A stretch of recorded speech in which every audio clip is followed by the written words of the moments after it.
Welcome to Public Space, a community dedicated to supporting individuals who have experienced religious trauma or find themselves in between and are looking for self-God as well as community. We exist beyond the four walls of colonized religion. Here, we create a safe and vibrant space where members can explore and share spirituality, stories, art, and intellectual inquiry through critical dialogue. Join us as we embark on a journey of healing, self-discovery, and creative expression. Together, we will foster a supportive community that empowers individuals to reclaim their voice, embrace their unique journeys, embody a Path-Maker Archetype, and find solace and strength in the company of like-minded individuals. Greetings, Pathmakers, and welcome to Season 2. The trail is different, and what we're packing and what we're sharing this season is different as well. This season, we plan to have more engaging dialogues with individuals while off path. So enjoy the following dialogue, as it may inform you and add to your toolkit while you trek life beyond religion, especially colonized religion. See you out there.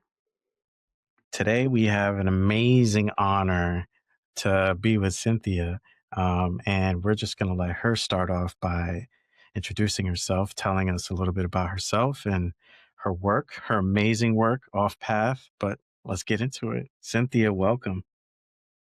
Thank you so much. Yeah, I'm Cynthia Abulafia. I am a yoga teacher and yoga therapist, as well as an author and an educator.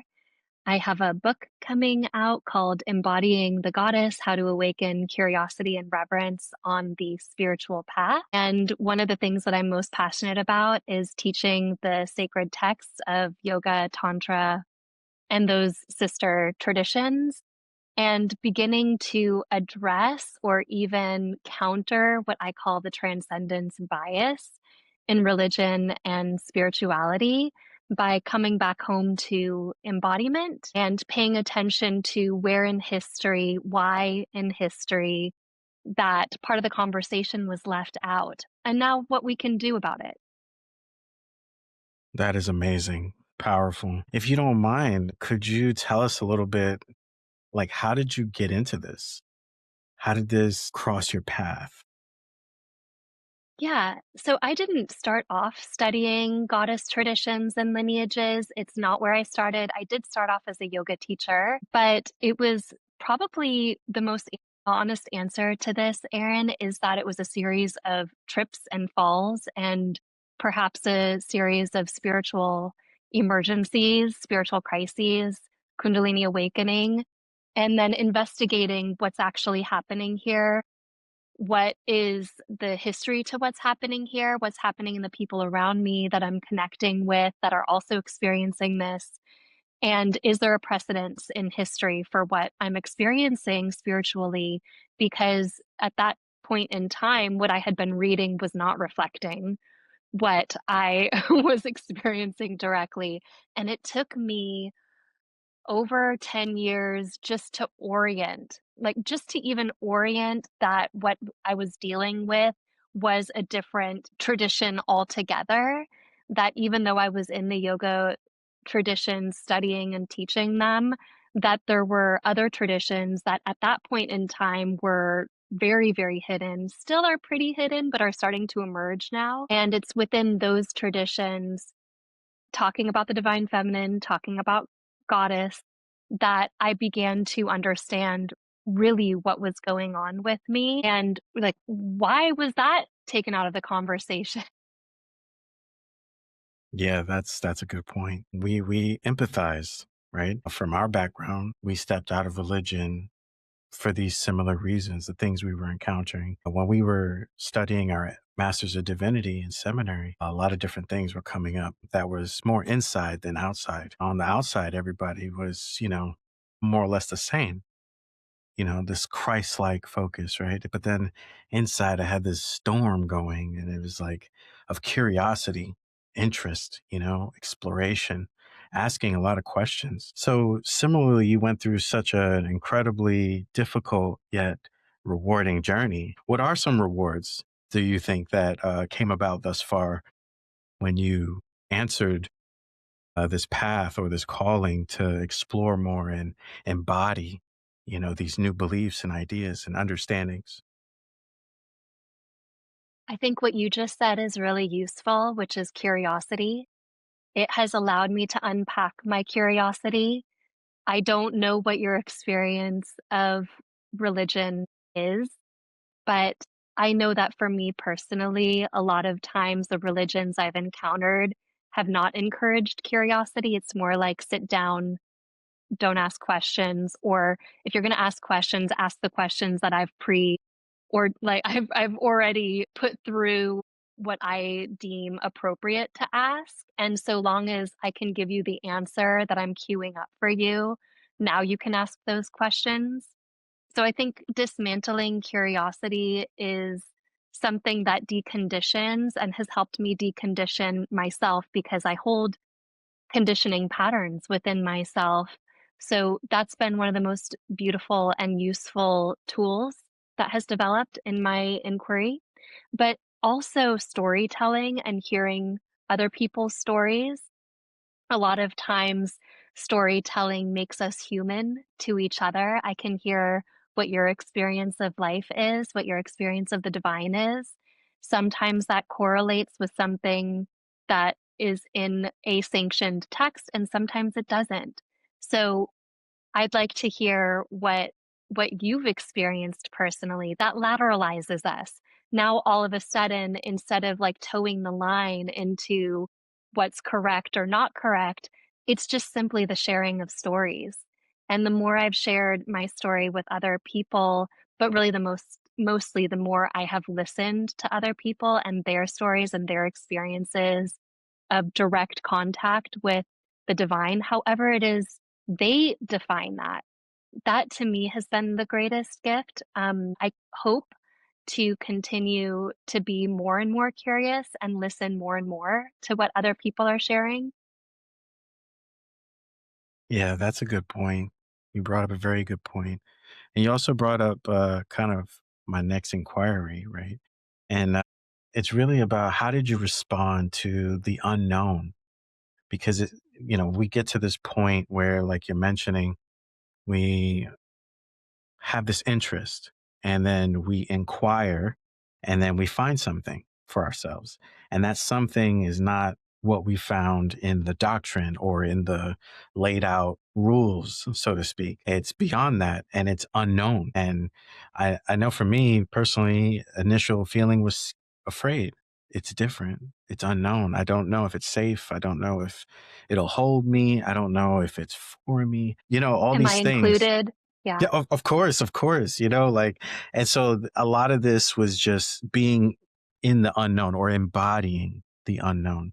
And how has that been for you, if any? Can you relate? Oh, I can definitely relate. I think that for me, being in the unknown isn't some threshold I've ever crossed. I think that I remain in the unknown. That is part of what makes life exciting to me, is not knowing, is treating it as an unfolding mystery. There's something I teach, which is that in so many of our religions that are based on transcendence, where transcendence really is religion. Religion is a transcendent experience, which is a death and dying experience. It's an experience to move beyond form. It's an experience to move beyond body. It's an experience to have salvation from the body, have salvation from the form. And when you do the opposite, which is coming from an open perspective and then experiencing what it's like to condense into form. Oh, here's a thought I've just condensed. Oh, here's a perception I've just condensed. Oh, here's a memory I've just condensed. If you track that again and again and again, basically flip the religious trajectory on its head, or I even would say complete the circle. Start at the open space and then condense into form again and again and again, then something about the mystery remains.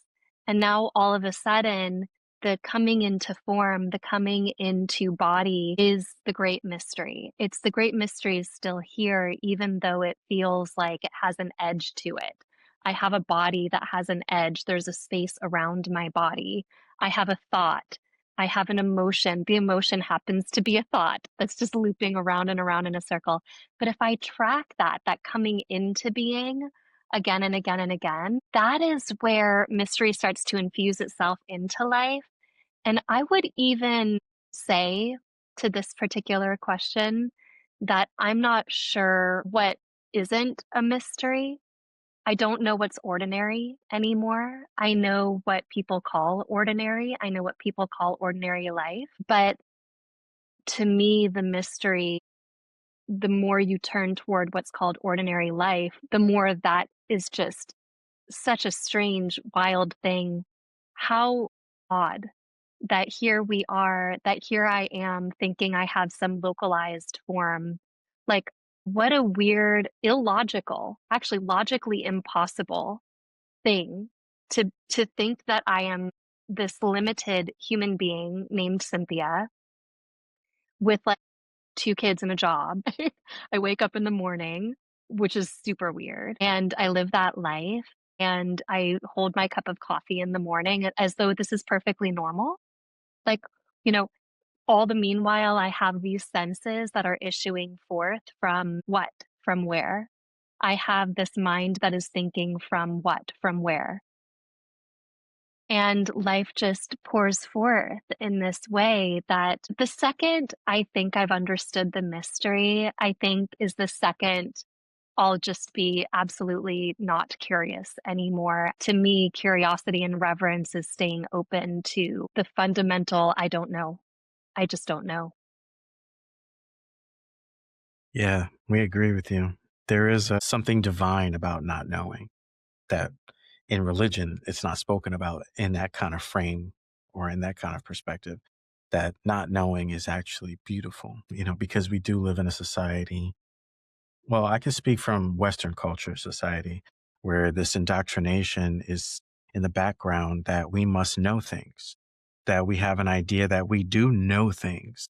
We have facts, stuff like that. So, and people will climb the ladder of education and feel that they've, reached the top and that they know enough for something or they know something. But like going back to any spiritual guru or any spiritual practitioner, it's once we think we grasped it, it's gone, right? Similar to the Tao, in Taoism, the moment you think you have the Tao, you don't, or this concept of we can never obtain it. We can only really try to imagine it or hope for it.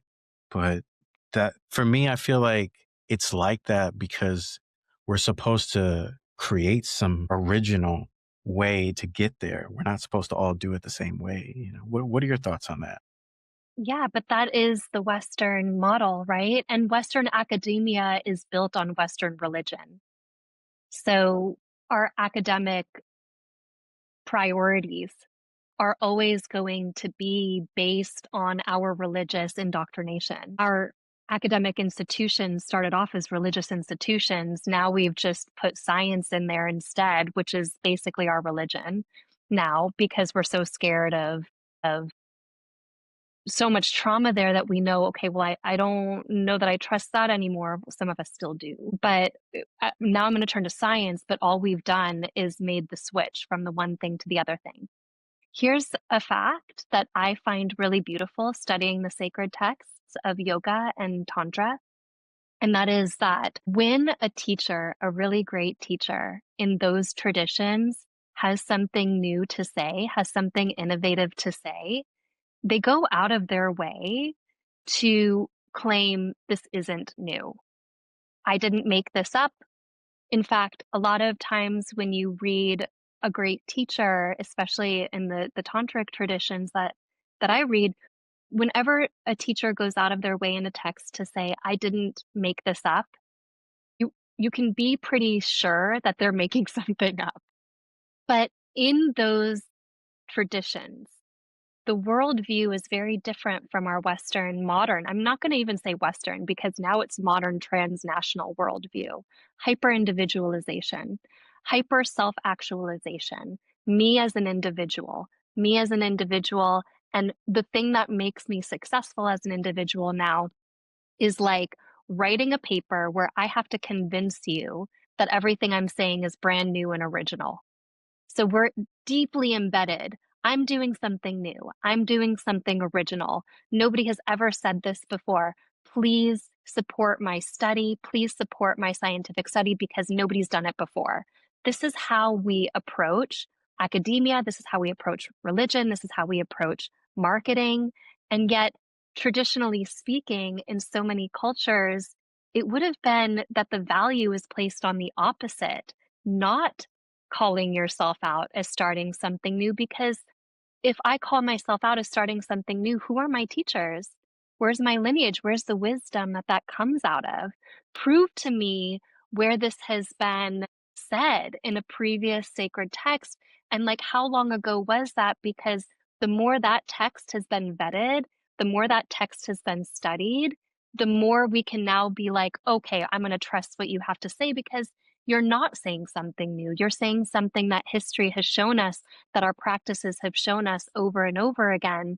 So we have it almost exactly backwards in our modern time compared to some of these traditions. And here we are in this time period projecting our values onto texts that have almost the opposite values. The values there that say, investigate, investigate because this tradition says so, investigate because hundreds of years of history, hundreds of years of teachers have suggested it. So, to be a voice is part of a chorus, to be a voice as part of a dialogue, as opposed to what we see nowadays, I'm saying something new, so pay attention to me. It's kind of scary to say something new, isn't it? I mean, in a certain sense, I think that there's a reason for us to want to stand out and to be seen as particular and individual, and that's beautiful, and there's a coming home to ourselves in that process. There's so much dismantling that we need to do that's particular to ourselves and our stories. Like I said, story sharing is so important as part of that process, but we want to check ourselves and ask, where is that belief coming from? That only the individual counts here in this system. And has that helped me? Has that hurt me? Is it something that I want to keep doing?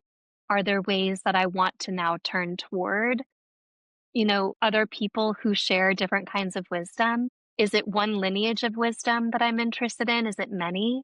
Right? Because, like, even in Taoism, this idea of there's this beautiful line of that water gains power as it goes lower, right?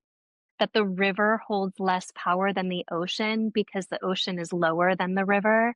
So the river is the individual. The river holds quite a lot of power, but its power really comes to fruition when it becomes lower than. And it's in the coming lower than, it's in the becoming of the ocean, it's in the intermingling of the individual with the whole that the power really starts to reveal itself. But it's not going to happen up there when the river is the individual. It's going to happen sitting in the depth and like the massive body of the whole of the ocean. Beautifully said. You're speaking poetry. We love it. With what you're saying, let's shift gears. How does embodying the goddess help us change directions or improve our lives, being, what's going on in the world right now in the current state? If we look at the history of what's happened in religion and spirituality, and the fact that we've fallen in love with death practices, transcend the body, move beyond the body, take Mahasamadhi, which is to even release the body to die. And this is, in some traditions in Jainism and yoga, this is called yogic suicide, right? To like become so advanced in your spiritual practice that you leave your body behind. The traditions that I'm talking about advocate for the opposite, which is all of a sudden turning toward the pulsation, turning toward the body. It's not better than transcendence. It's exactly as important as, because the heart expands, contract, pause, expand, contract, pause, the breath, expand, contract, pause. The expansion and the contraction, the pulsation is exactly as important as the pause. But because we've been trying to go up and out, and I can paint the picture, if we look around us at the world around us, we've now valued people that are trying to physically go higher and higher away from the skin of the earth, building buildings, and then we put our most important people where? At the top of the building, closer to the light. This is a light and transcendent system. And then from the top there, they hold all the power. And from all that power at the top of the building, they get to shout down and tell us all what to do. When you include the body, when Mother Earth is exactly as important as Father Sky, when Mother Earth all of a sudden is the pulsation of reality, you can come down off the building and sit on the ground. And when you're sitting on the ground, the perspective is very different. You can look around at Mother Earth, and instead of extracting from Mother Earth, you can look around and honor, my body is not different from the body of the soil. I have a master's degree in nutrition. My body is not different from the food I eat and the air that I breathe. I can stick my fingers in the soil and receive information and antidepressant properties through my skin. And the fact that we think that we can somehow take this body and launch it away from Mother Earth, away from the earth, is just mad. It's madness, right? What is the body even made out of? The body is an open sieve to the elements. The body is making 2 million red blood cells every second and destroying 2 million red blood cells every second. The moment we honor that this body is the source of creation, that this body is creating and recreating itself in every moment. And I do have 2 children. I felt in real time the human body building life out of the human body. And yet, then I go and I read a spiritual text that says only the soul matters and the body is basically just a container for the soul. But the soul is a theory. It's not concrete. Can't be touched. What can be touched is the warmth of my skin. What can't be touched is something my brain has made up and then launched into theory, launched into a mental space that has no bearing on the reality of the unfolding of this human form. Because when I'm sitting on the earth, when I'm actually sitting with my feet on the earth, and I'm sitting around a circle, because it's going to have to be a circle if I'm talking to people, then all of a sudden I'm engaging with the elements. And that's where I don't have to shout to hear you, and you don't have to shout to hear me. We can speak to each other. If we go lower down into the earth, into the cave, we might even be able to whisper to each other, right? And it's the getting quieter and the getting closer to the earth where the sacred starts to reveal itself in a way that it's been injured, it's been violated, the body has been violated, only this body's okay, that body's not okay. Only this experience is okay, that experience and the fluids that come off of this body not okay. So these are some of the things that you want to pay attention to in religious scripture. Why is the body denied? Why? Because you got to get past the body if you're going to launch yourself up and out at the moment of death. But guess what? Right now, I'm alive. Now, at the moment of my death, I can engage in these transcendent practices perfectly okay. But I'm looking around me, and life is not a very happy place for a lot of people. The only way to come into appreciation and love for our fellow humans is to acknowledge that we have lives, and those lives are being lived, and that how we treat the earth is how we treat our bodies, and how we treat our bodies is how we treat the earth. And I'm not going to respect the earth if my religion doesn't respect my body.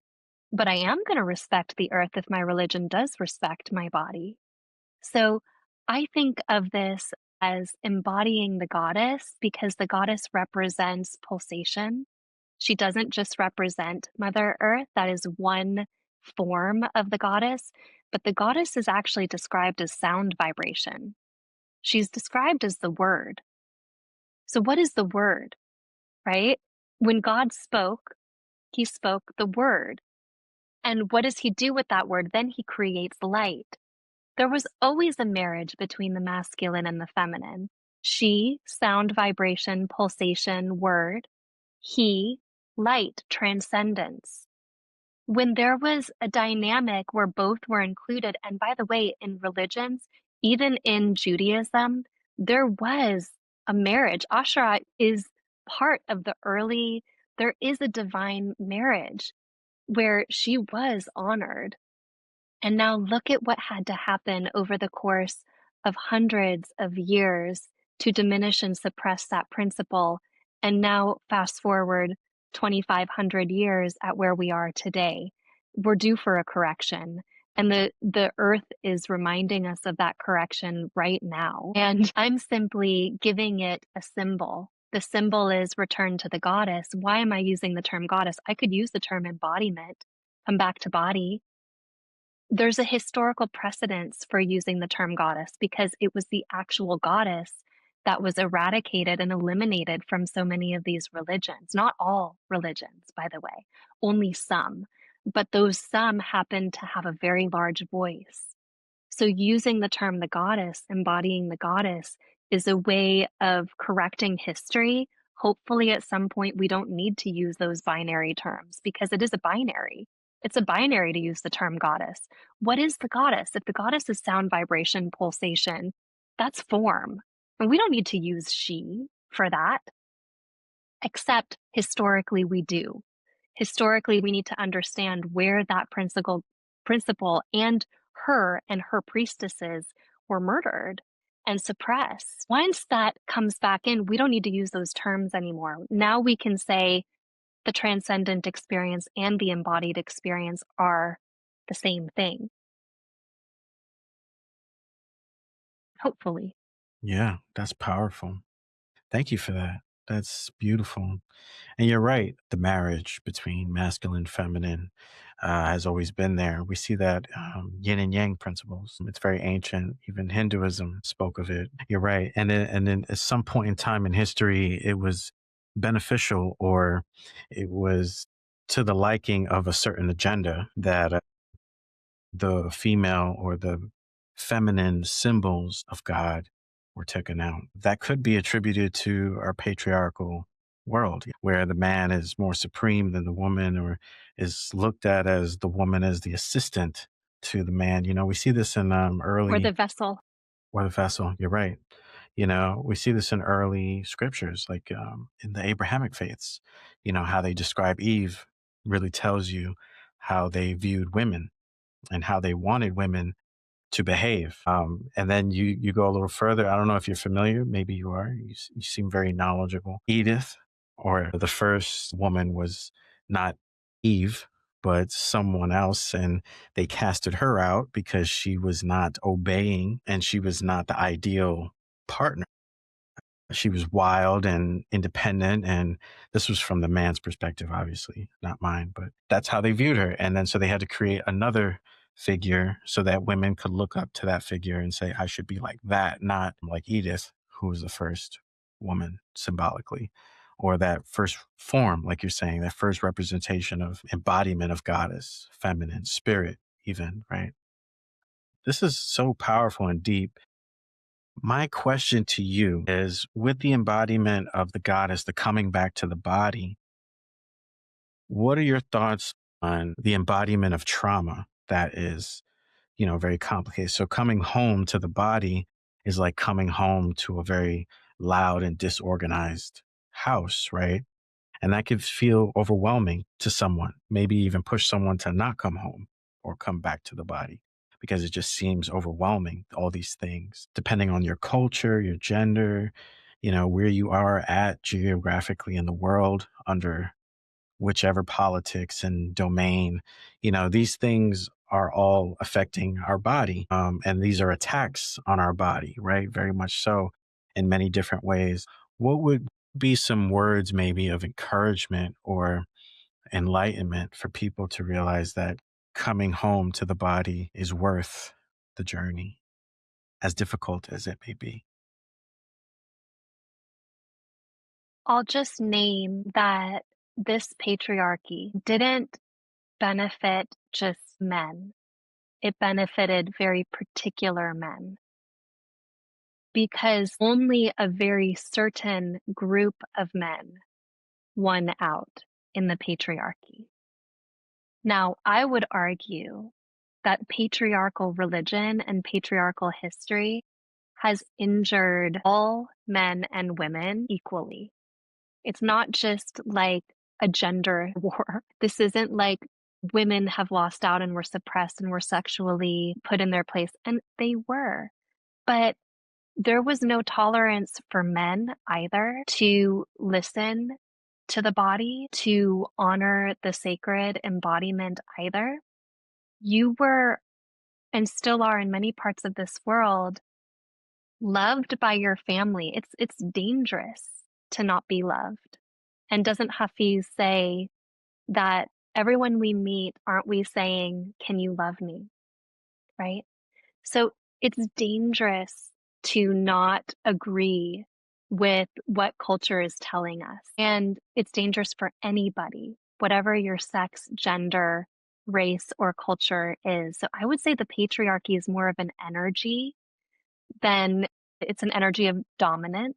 It's an energy of a priestly class that says, I'll tell you what, I'll talk to God on your behalf, but you now have to pay me in exchange for that. And by the way, there's worthy iterations of this, right? Like, there is some beauty in some of this exchange, but not when it gets corrupted, where I have my phone on, I can talk to God, but in exchange for that, now you all have to listen.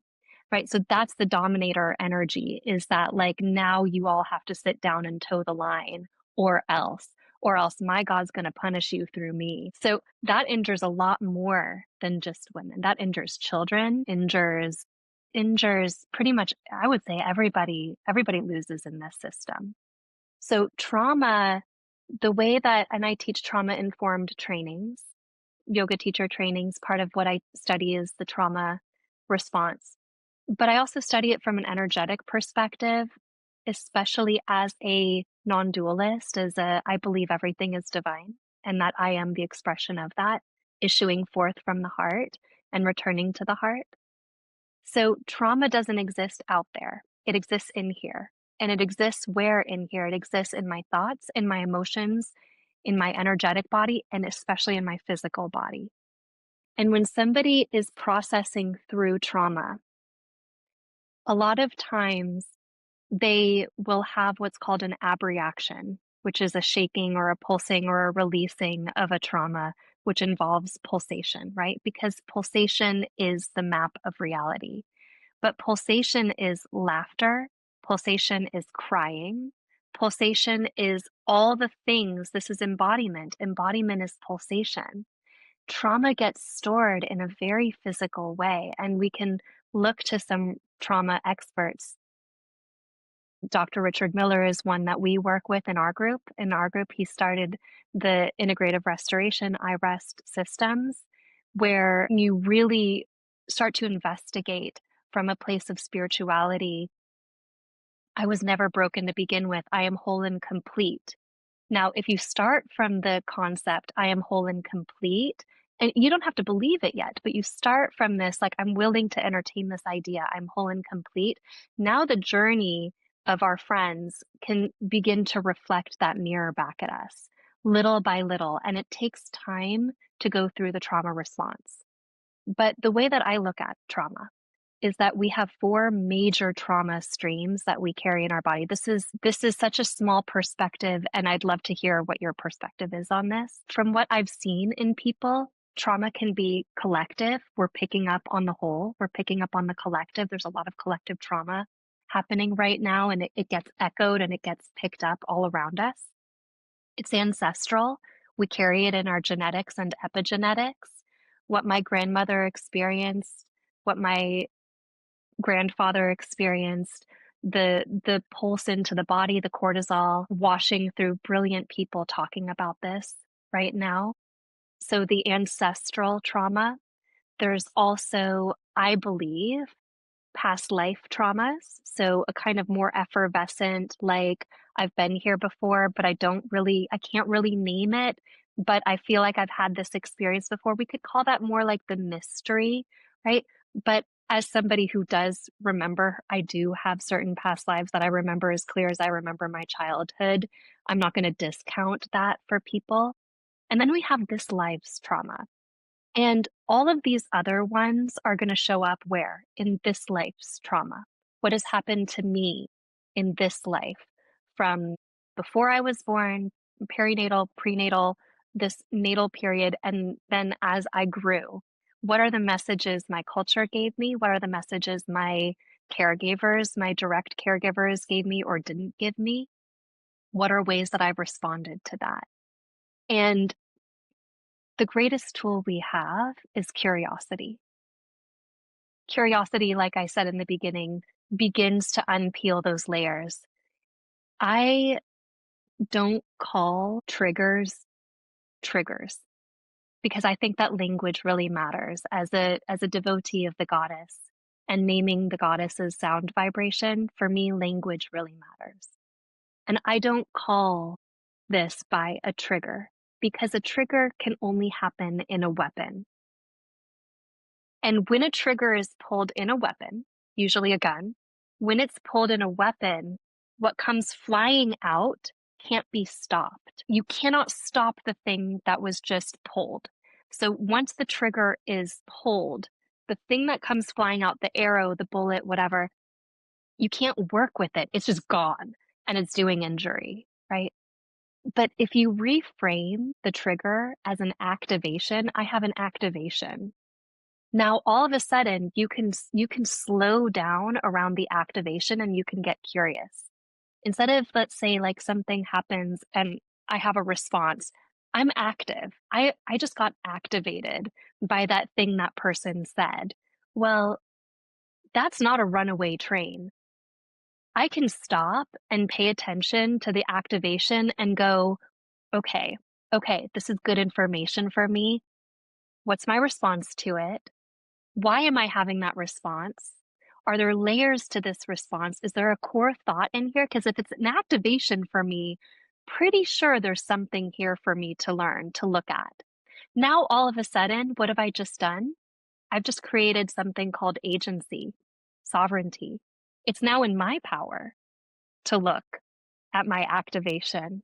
And is there anything more powerful than realizing that we have the power ourselves to look at our traumas and address them and listen to them and speak to them and hear them and engage with them directly? Like whole, I posted something a couple weeks ago that got a little bit of pushback, saying that we can't heal each other. We can hold the space for each other to heal. As somebody who's in this world as a yoga teacher, it gets projected on me a lot that like maybe I can heal you, right? That would be enacting real violence. You're now setting up a power dynamic where I'm telling you I can heal you. Well, now I have to stand for something. Now I'm holding power over you, and I've just robbed you of your experience and your right, your fundamental human right to heal yourself. I can give you the tools. I can share with you what's worked for me or not worked for me. You can ignore that. You can pay attention to that. But once you realize that you have it in you to scan the landscape, and by the way, you have to work pretty friggin' hard, right? This is not, I've had to work really hard to look at my activations. This is hard work. But you know what's harder? Is not doing the work. Not doing the work is much harder than doing the work. But if you do the work and you realize, oh my gosh, I have an activation right now, then all of a sudden, as hard as it is to look at that activation and root into that core belief, and I have two core beliefs, I'll name them. One is, I'm not good enough. They're always simple statements. And the second one is the opposite of that, which is, you're too much, don't be you. So it's like, you're not enough, and then also you're too much. And depending on what the activation is that somebody out there is saying to me, it's probably going to come down to one of these two core beliefs that I carry. And I don't know what it is for other people. And please, I would love to hear what your take is on all of this. Usually we have core, like very core in yoga, it's called vasana. Some people call them samskaras, but like it's a vasana. A vasana is like that entry level core belief from which everything comes. What do you think? Thank you for that. That was beautiful. I love the visual comparison between activation and triggering. Never thought about it like that. And that's very helpful as a perspective of framing this stuff, like changing the language. Here on this podcast, we're always talking about different languages. And it's important to understand people come from different walks of life and develop their own languages. Even going back to what you were saying, when someone says in the academia world, I've come across something new. Now, well, maybe it's not new, but maybe you're framing it in a relatively new language. And it's always important for me, especially in my own work, mainly theopoetics, to see God in everything, similar to you, to see God in a cup of tea, to see God in a pillow, to see God in an animal or a plant, to see God in a moment, a breeze. My own practice helps me try to become the ocean, like you mentioned before, instead of the river stream. Being the ocean is a lot harder because you have to include everything else. You have to empathize. You have to consider, you can't be as selfish when you're embodying this ocean mindset. The river can be very selfish because there's a very thin stream. It's like, look at me go, and everyone's like, yay. But when you hit the ocean, it's like, that thing is massive. Forget about it. How are we going to traverse this? And I love that. I love looking at the practical symbolism of how we engage things in real life. That's why for me, personally, astrology helps me as another layer or form of seeing life, symbols and stuff. And just to see that in conjunction with things that are happening naturally, it's like, oh, wow, Why is that's astrology always right? I right. swear, I know nothing about astrology, but I'll be having just any kind of a day, and somebody will be like, "Hey, Cynthia, this is what's going on with the stars," and I'm like, "Damn, again, it's right. It's always right. Oh, whatever's going on." Maybe I should learn about astrology so I'll like have a little bit of a heads up of what's about to come. Yeah, it's true. It's very symbolic, Mhm. talking about the planets, for example, like we don't see them physically, but going back to the energy practice, it's there, right? And it's affecting us. Space is so much larger than we thought. Life is so much larger than we thought. Life is beyond Earth. It's just, maybe it's not cut out for us to go beyond Earth. Like we have our place, and in this grand, massive thing we call the universe, space. We're not the only ones. We can't be. But staying on Earth, I believe what you're saying is so true, where Earth is our home, Mother Earth. It's like a caregiver protecting us, nurturing us. To leave her is to then take on this sort of masculine role that I feel I'm so independent and so individual that I can escape the universe. Like I can be separate from the universe. And And then I so can go colonize it. thank you. Exactly. It gets crazier and crazier. It gets more extreme, right? And we can see that, like you said earlier, some individuals with resources are trying to do this already. So it's part of the humanity, right? It's part of the ocean. There's a part in the ocean that smells and moves and looks a certain kind of way that the rest of us are just like, I don't know about that, but it's part of But us. they're returning to the heart too. I mean, like, this is there's a humility. There was a certain past life that I tumbled into remembering at a certain time where I had a moment where I was like, "Oh, this is something we all go through. We have to go through the absolute insanity, the madness and the hubris and the arrogance and if I think that I'm separate from that, then I'm perpetuating it. But if I can sit and really take a look at it where it hurts, where it's festering, and maybe apply a little bit of curiosity to it and a little bit of love to it, all of a sudden that too, that too is included in the pulse of life. And it gives me good information also. Like, so much of our spirituality, because of this transcendence bias, a lot of times it's kind of like we're taught to beige wash reality. Oh, it's all fine. It's all good. It's all, like it's all beige. I'm not allowed to have a personality. If I have a big personality, then I'm clearly not enlightened. That's not the reality of Earth, right? We are working with a full palette of colors. And when we see that other people are working with a full palette of colors too, we can do a couple things. One is we can honor, okay, we're working with a full palette of colors here. Two, I can now decide whether I agree with you or disagree with you. And I'm not less spiritual for being like, no, thank you. Stay away from me. I'm not into it. Like, I'm good with it and no, right? So boundaries are part of a very healthy, very deeply awake, very embodied practice of spirituality. If we don't know what our boundaries are, if we're not in a holy no thank you, then we're not actually honoring the heart, because saying yes to this heart is also honoring the sanctity of it. And it's perfectly okay to look at some of the things that are happening out there on this earth right now and say, mm-mm, I'm not okay with that. And this is why.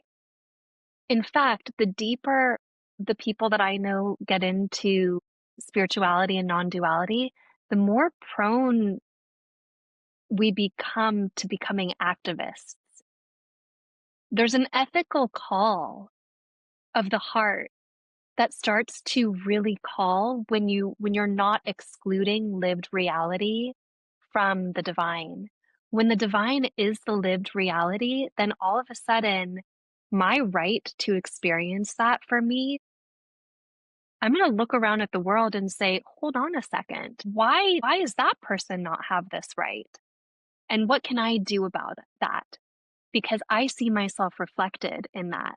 So what can I do about that? It's very important that we not beige wash reality, that we do look at those parts of the ocean that are a little festery and go, I think it's time for a change. And what can I do about that change without building more trauma, without building more activation? The Bhagavad Gita has such a powerful teaching in this, to do your work without being attached to the results of the work. When you're attached to the results of the work, you create suffering, you create metrics, you create goals. But when you do the work and you show up again and again and again to the best of your ability, and you're open to learning, and I'm constantly having to learn. I stumble and fall all the time. I stumble with my words, I stumble with my actions. But then it's like, okay, where can I improve that? And where can I turn toward that aspect of the ocean to like try again? And where can I try again?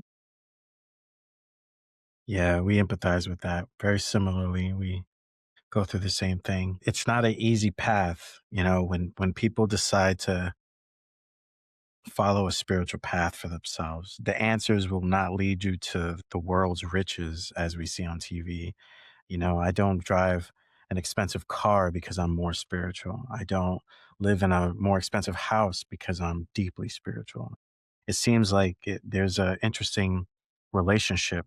The more you go spiritual or become yourself, the more you find that, it's harder to keep up with the Joneses, and it's harder to compare yourself, and say, why do they have and I don't? Or it just becomes something like you're just satisfied.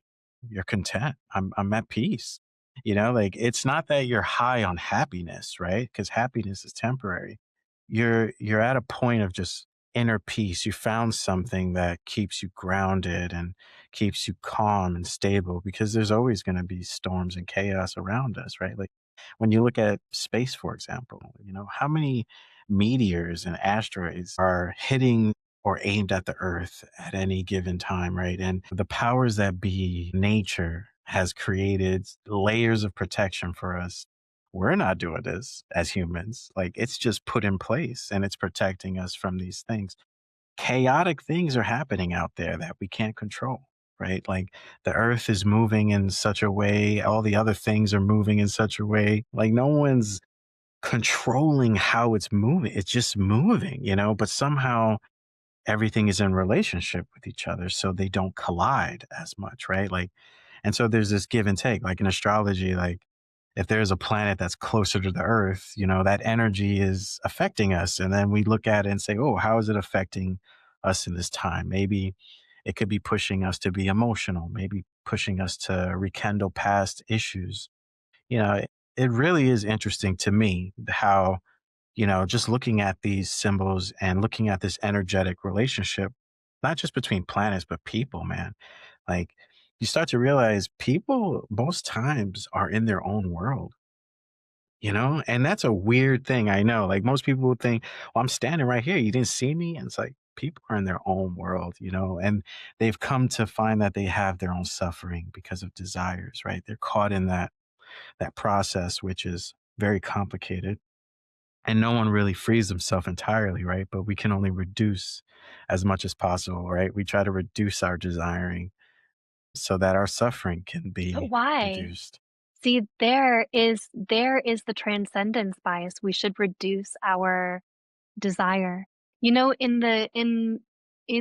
certain schools of tantric non-duality, the highest form of spirituality, and by the way, desire, we want to now define that, because defining this term is very important. But in certain schools of tantric non-duality, especially through the teachings of a teacher named Abhinavagupta, he teaches that the highest form of recognition of the heart, the highest form of divinity, the highest form of practice is immersing oneself in art. Why? Because when you're immersed in art, when you're immersed in beauty, when you're immersed in the desire that comes of beauty, then there's a moment in the beauty. There's a moment when you're sitting in the theater production, when you're reading the poetry. There's a moment when you are creating the poetry. There's a moment when you're sitting in front of the great work of art, or you're eating that great meal, or you're experiencing intimacy with another.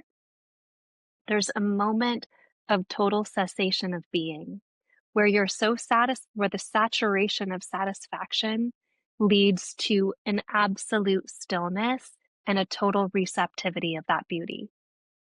We usually blow right past that point, and that's what we can call desire. Desire is like the craving of having like 3 more bites of the chocolate cake. But there's a moment that we're really looking for in an experience of beauty, which is to rest, to find repose. The term is Vishranti, to find repose, absolute repose in the beauty of that. And desire is kind of like the big bad wolf in spirituality, because you're playing with fire. But in some traditions, desire is not the problem. Desire is what we're enacting at all times. We're enacting the creative desire of the divine to be in form, to be in pulsation. We're enacting the creative desire of the imagination to with and as reality. The problem is when we think that we're going to gain something out of that desire, when we become transactional. And it's really a problem when we now barter away. This is really, I have a whole chapter of this on my book. Desire is a problem in the divine feminine, reframed, because it's what happens when you give away your heart, your current peace and happiness, for a projection into the future or into the past. So desire or attachment has nothing to do with renunciation. Renunciation is what the patriarchy of spirituality calls, is what that is non-attachment. Non-attachment is when I leave my family, I leave my kingdom, I go off into the woods. There's a whole period of life, maybe after I've done my job, I leave. That's called renunciation. That's not called non-attachment. So now you have this patriarchal model that has the renunciation is non-attachment. Okay, from the divine feminine perspective, where is my current peace and happiness? If I really look at desire, what is desire? There's the desire of launching away or giving away my current peace and happiness for something that doesn't exist. There's the positive in the future, the desire, I want a better job. I'll be happy when I'm going to give away my happiness. I will be happy when I will feel peace when I'm enlightened because that enlightened guy looks really happy. So now I'll be happy when I'm enlightened. I'll be happy when I have the car. I'll be happy when I get the better job. I'll be happy when my kid gets an A, when my kid gets that award. I'll be happy when I lose 10 pounds. I'll be happy when. This is like really a problematic form of desire. In the negative, we have worry and anxiety, but it's the exact same thing, isn't it? Worry and anxiety is desire. Worry and anxiety is, I can't wait until that thing is over. I can't wait. I'll be happy when the test is over. I'll be happy when I no longer have that thing in work hanging over my head. I'll be happy when my kid gets the good grade. I'll be happy when worry and anxiety. Worry and anxiety is desire, but it's the opposite side of the coin. I want this thing to be done. Not I want this thing, but I want it to be done. So it's the positive and the negative form. But we project our desire into the past also. I was so much happier when I was so much happier when I was in college and I had total freedom. And like, you weren't on my case to do the dishes, whoever you are, right? Like, I was so much happier then. Well, that's not actually true, is it? Or you can call it shame. I would have been happier now, except that I experienced this terrible thing in the past. If only I had known. I would be happy if I had known, right? So there's the fact of what we experience, and then there's the giving away of our happiness for a story that exists in the positive or negative in the future, or in the positive or in the negative in the past.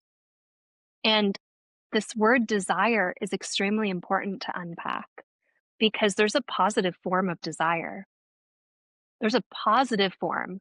It's called, some teachers, Nisargadatta Maharaj, for example, calls it earnestness, the desire to return to the heart, the desire to return to the divinity within. It is a form of desire. So desire can be holy. Desire can be the feminine herself unfolding into an as pulsation, or it can be the way that we've just given away our peace and our freedom. So even just understanding what our bargaining statements are, speaking of trauma, this goes back to, if we can understand what our bargaining statements are, because I enact my bargaining statements all the time. I would have been so much happier if that thing hadn't happened. Okay, now, since that thing happened, let me look at what's happening right now. When you get clarity over what's really happening now, you might realize that there's no hope for your happiness right now. You might realize, oh, I'm in a bad situation.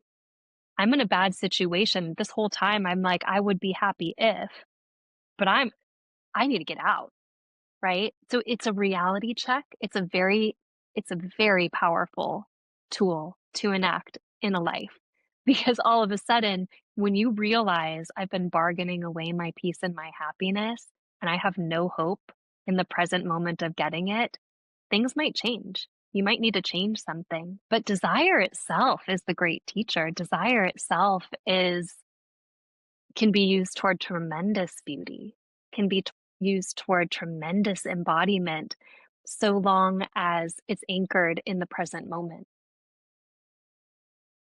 Powerful, deep. You definitely schooled me today or offered something very valuable for my own toolkit. Excuse me. Thank you for that breakdown. Wow. You're right. Yeah. Desire has two forms, there has to be a light and a dark, right? So that's brilliant. And you said this is in your book. So please, if you are listening Partnering. to this, yes, consider getting a copy. And wow, so much more. Th- That's incredible, though. Desire can also be divine. Never thought about it like Desire that. is divine. Is Look at divine. the desire to be producing. Look Mm, at the creativity. You say that you write mythopoetic. What The is it? Can you theo please tell me poetic, theopoetic? yeah, yeah. Desire does that. You're right, yeah. Desire to create, the desire to express the richness of the heart. I would love to read what you write. I already feel, like, so inspired to read, but the moment you said that, I was like, "What is that? I wanna know what that is." That's desire too, like, I wanna know what you have to say. I wanna know how it is that you're playing with this wild and free life of yours. Share with me. Tell me what it is that you're up to and how you're creating. That's beauty. Now, if we take the bargaining out of it, if we take the okay, desire, this is what I want from you. If we True. take the bargaining out of it. True, that and when you say that, in my mind, I'm hearing ego, from a psychological standpoint too, hearing that ego part, that battling of, do I really know? Or does something else know more than me? And me personally in my spiritual walk, intuition has been that aspect in my life, that connection with God, that direct call or line you mentioned. And that was very revolutionary for me in my walk, that I didn't need a middleman, so to speak, to relay my messages, my prayers, my concerns. I could just directly connect.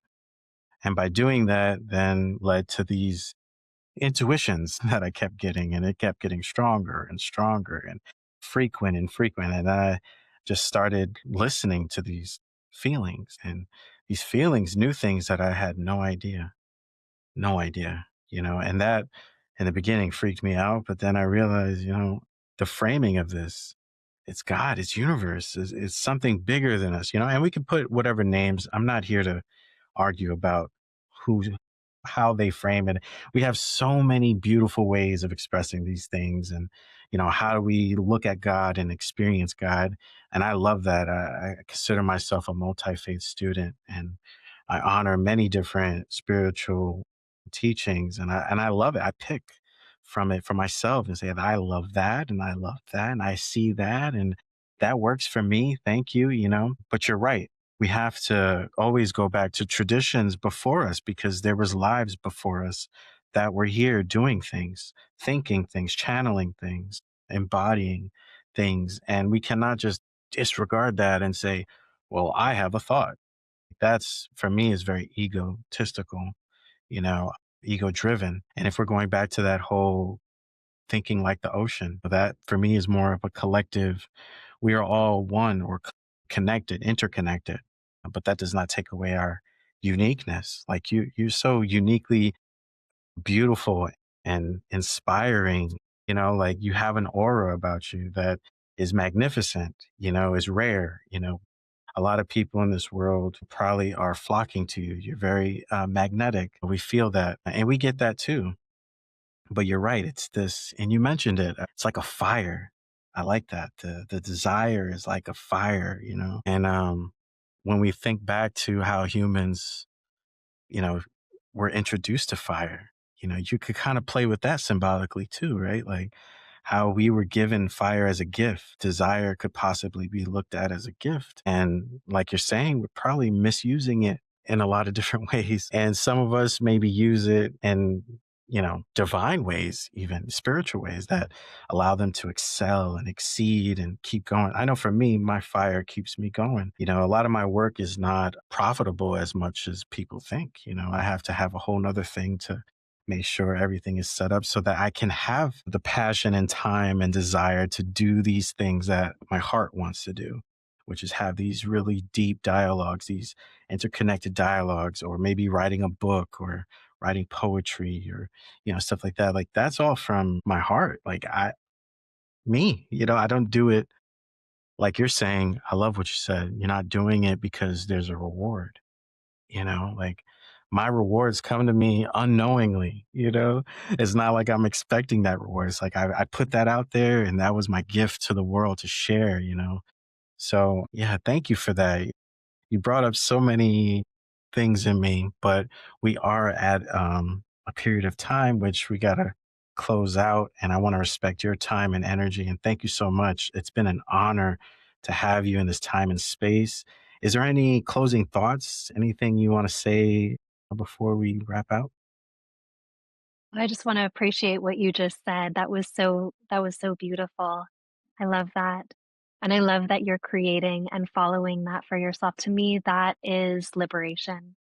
Liberation is the enactment of freedom of the heart. And then to put it into the world. Put it into the world. However you do, through art, through poetry, through music, through hanging out with your children, through being through being a caregiver, through there's a million different ways, and no, there's 9 billion different ways, right? Like, it was beautiful to hear yours. Thanks for sharing. Thank you, Cynthia. Thank you so much. Looking forward to the book releasing. Do you have a published date? Yes, yeah, it's coming out January 20th through Nice. Monkfish, and it's on all of the places. Embodying the Goddess is gonna hopefully be in all of the right places where anybody can buy it. Amazing, amazing. We're going to try to get a link together and include it in the caption so everyone can have an opportunity to get the book. Thinking about starting a podcast but don't know where to begin? Do you want to improve the quality of your podcast? Struggling with podcast editing and post production? Want to enhance your podcast's storytelling? Ready to take your podcast to the next level? Discover how Lost Raven Studios podcast consulting can walk with you. Visit our website and schedule a free consultation.